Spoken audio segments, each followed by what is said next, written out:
दोस्तों आज बात करेंगे एफआरपी रिबार पर, जिसे स्टील बार्स का अल्टरनेटिव कहा जाता है। यानी कि बहुत सारी जगहों पर अब स्टील बार्स की जगह एफआरपी बार्स यूज कर सकते हैं। इनकी जो सबसे बड़ी खूबी है वो है किसी भी स्थिति में कोरोजन रेसिस्टेंट होना, यानी कि इनमें जंग नहीं लगता। और जब जंग नहीं लगेगा तो आप समझ सकते हैं स्ट्रक्चरल इंटेग्रिटी मेंटेन रहेगी। ऐसे में वह स्ट्रक्चर ड्यूरेबल और सस्टेनेबल हो जाता है। तो चलिए शुरू करते हैं।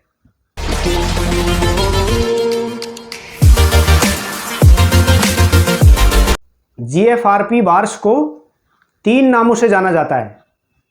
पहला है फाइबर रीइंफोर्स्ड पॉलीमर, दूसरा है फाइबर रीइंफोर्स्ड प्लास्टिक और तीसरा है ग्लास फाइबर रीइंफोर्स्ड पॉलीमर। और स्क्रीन पर आप ये जो बार्स देख रहे हैं वो एफआरपी बार्स हैं। ये स्टील बार्स की तुलना में लगभग 75% लाइट वेट होते हैं, यानी कि हल्के होते हैं। ये एक कंपोजिट मटेरियल है क्योंकि यह प्लास्टिक रेसिन और ग्लास फाइबर से बना होता है, जिसमें प्लास्टिक रेसिन एफआरपी की स्ट्रक्चरल लेयर में ग्लास फाइबर को एक साथ जोड़ने का काम करता है। अब बात करते हैं remarkable difference between FRP and steel bars.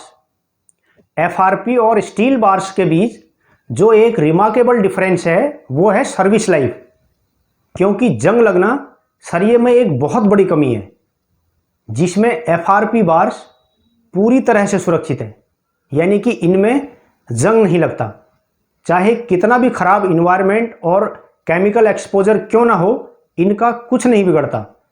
ये पूरी तरह से कोरोजन रेसिस्टेंट होते हैं, जिसके चलते स्ट्रक्चरल इंटेग्रिटी बनी रहती है। वहीं स्टील बार्स की बात करें तो खराब इन्वायरमेंट और केमिकल एक्सपोजर के संपर्क में आने से स्टील में जंग लग जाता है, जिसके कारण कई प्रकार की समस्याओं का सामना करना पड़ता है। कुछ केसेज में स्ट्रक्चरल इंटेग्रिटी का भी खतरा मंडराने लगता है। अब बात करते हैं बेनिफिट ऑफ एफआरपी रिबार्स।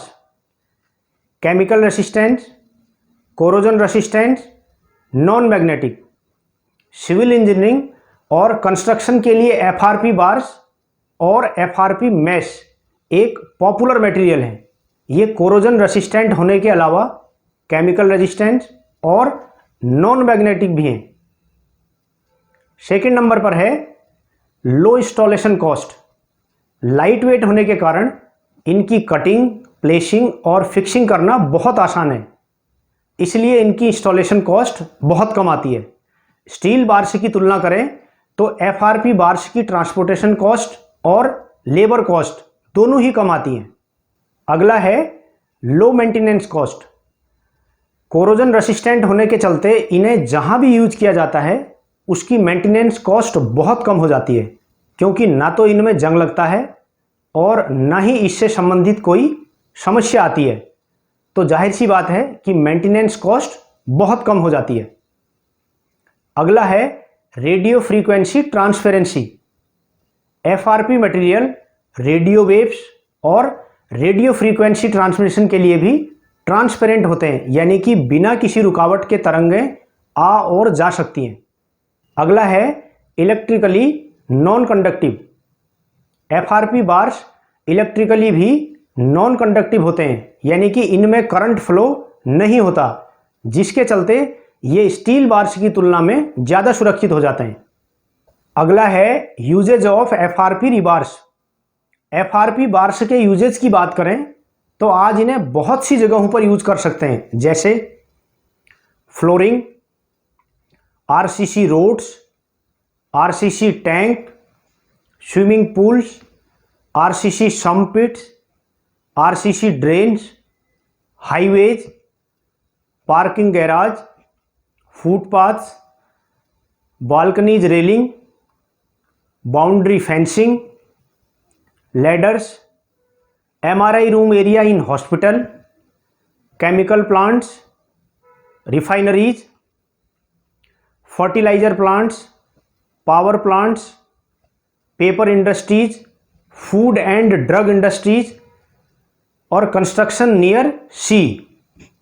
इसका एक और उदाहरण है केबल ट्रे।